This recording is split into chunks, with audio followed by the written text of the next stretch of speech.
Good evening. My name is Rajiv Bhatia, a student of business strategy.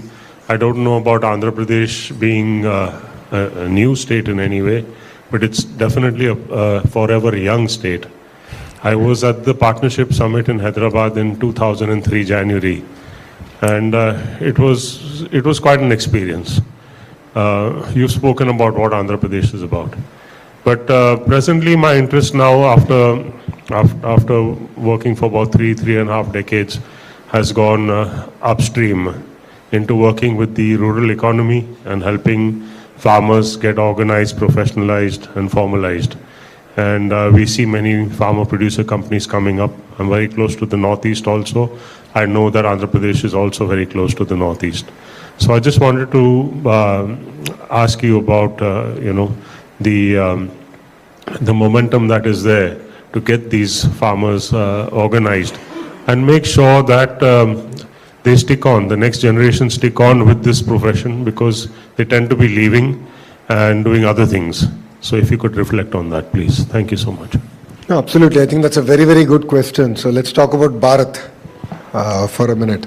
So what's very important here is agriculture, and if you looked at the slide, we are predominantly an agrarian state to start. We believe in the power of horticulture, and we believe in crop diversification.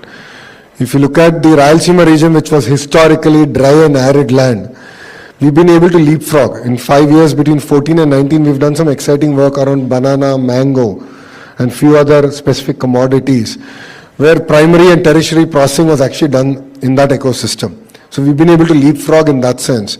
So horticulture mission is again something very close to the Honorable Chief Minister's heart and this administration's heart. So we're very focused on sectors and districts. So horticulture of this commodity is going to be in this district or these two districts, given the agroclimatic condition. And we are looking at, of course, attracting investors and partners in processing, thus capturing the entire value chain. So we've done that with banana, dragon fruit, chiku, mango, of course, we are known for it. And we believe that not only growing varietals that India wants, but what the world wants. This is something that we're talking about it, we're building the entire ecosystem. The other great example is we're working on getting dates. That's the next big frontier for us. There's huge opportunity there, and I've seen it. So that's the other thing we're building. East-West Godavari is all aqua. In shrimp, we are number one in the world. We're very focused on it. Now we're looking at how do we get into the processing value chain, and how do we sort of modernize the entire ecosystem and make it sustainable. So that is mitigation of the entire drainage, the whole water being recycled, cleaned up, so on and so forth. So we're actually working on projects like that. So this is something that's again very close to us. Dairy is another big area for Andhra Pradesh. If you've seen the trajectory, we've done exceptionally well. A lot of investments are coming even in the dairy sector to Andhra Pradesh, and we'll continue to push ahead in that sense. Araku coffee is well known. We're looking at diversification there. We're known for a chili. Turmeric is big. So there are again clear areas that are available, and we can look forward to working with you and see how we can make this a more meaningful journey. Yeah. Thank you. I'll come back to you. Great talk, sir. My name is Radesh Kanumuri. I've set up a venture capital fund, and I invest in AI first SaaS companies looking into the US markets, or basically the global markets. I've been in the space for 10 plus years, personally made around 20 plus investments. And before getting into the venture capital world, I was heading IBM India's accelerator program, and I used to work with Mr. Mulli from Fluent Grid with collaboration with startups and the organization. And I personally hail from Kakinada. I have two questions, sir. So one is basically, especially when you're looking into the AI SaaS whole ecosystem, how do you want to encourage new startups coming in this particular space?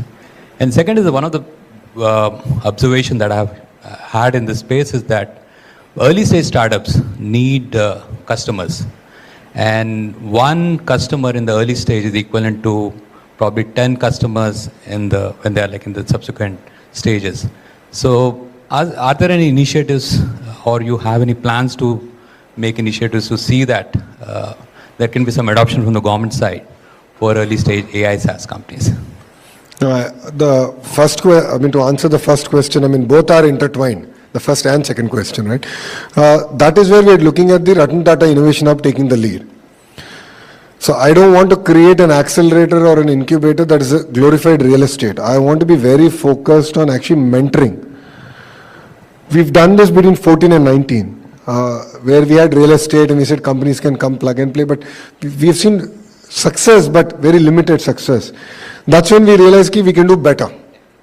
And now we are actually working with industry. So if you look at it, there's specific industries who are coming to actually nurture each node of the Ratan Tata Innovation Hub. And then what they bring is, of course, their industry connects and their own companies. And these are all large companies in their own right in India. They're one of the larger ones in India. So they are willing to give access to market. And then wherever government needs to be involved, of course, the CEO of the RTIH. She's a young IAS officer from IIT Kharagpur. She's now our CEO. So she's willing to now then give access to the entire state and our ecosystem. So that's the way we are sort of building this out. So Thank you. it's a short answer for a long question, but that's the way we want to do it. Thank you. So, hello. Yeah, myself Ashish Kaswa. I am a technocrat, electronics engineer, now ventured into agriculture sector. And I want to bring your focus towards, because all these things are integrated in one future engineering material, which is missing in your, which is having smallest economic cycle, environment friendly and sustainable, which is known as a future engineering wood, and it is bamboo. And these days I am working in bamboo, and the bamboo sector, it's $30 billion economy world over. We have very good potential for growing bamboo. Unfortunately, due to the it was classified into forest due to during British time, which was brought out of in 2017. It is again a greenfield project or a sector which should be considered in your projects also. If you want any kind of that, this, I can just help you out. I worked with this with Gadkariji also, so I can just. No, please, if you can share it with CIA and they'll connect us. So just I would like to have a contact person with whom I can connect. Yeah, I'll have CIA do that. Yeah? Yeah. I think the CIA leadership will put us together. Yeah? Question in the back. And yeah, go ahead. Then we'll come back to you. Hey, good evening, sir. I'm from the cybersecurity industry. I run a deep tech cyber firm. You know, with all the plans that were showcased, it seems to me that cyber is going to be a critical supply chain to make all of this work well and keep the value in the state. What are your policies on this regard? Are you attracting in cybersecurity investment, and have you guys thought this through? Honestly, we don't have a specific policy for companies in the cybersecurity space. For lack of, the way we've sort of bundled it, I think we just defined it as this IT space. Not that way. I mean, to actually a policy for all of these companies to implement cybersecurity to safeguard the entire supply chain. So I think I'll be putting the cart in front of the horse. So Right. I think I'm now focused more on attracting investors to now come and actually start off the centers, and I would request you to do the same thing in Visakhapatnam. And that's where all these companies are going to land up. So again, it depends on sector, right? So steel, medical devices manufacturing, GCCs, pharma, Visakhapatnam, aqua, again the 2 districts, quantum, there's Amravati, and the education is Amravati, sports is Amravati. Then there are specific manufacturing hubs that we have sort of earmarked. So based on which sector you would cater to, that's the area that I think potentially you would look at investing. But as a state, we cannot mandate that, this is the standard. Thank you. I will consider that. Thank you. Thank you. I think we have yes. Sir, good evening. I'm Mehul Dani from FinTech Business. It's a media company. What are your USPs in terms of promoting fintechs, startups, IT-enabled services in the state? And what are your talent pool available to support the development of the IT industry as a whole?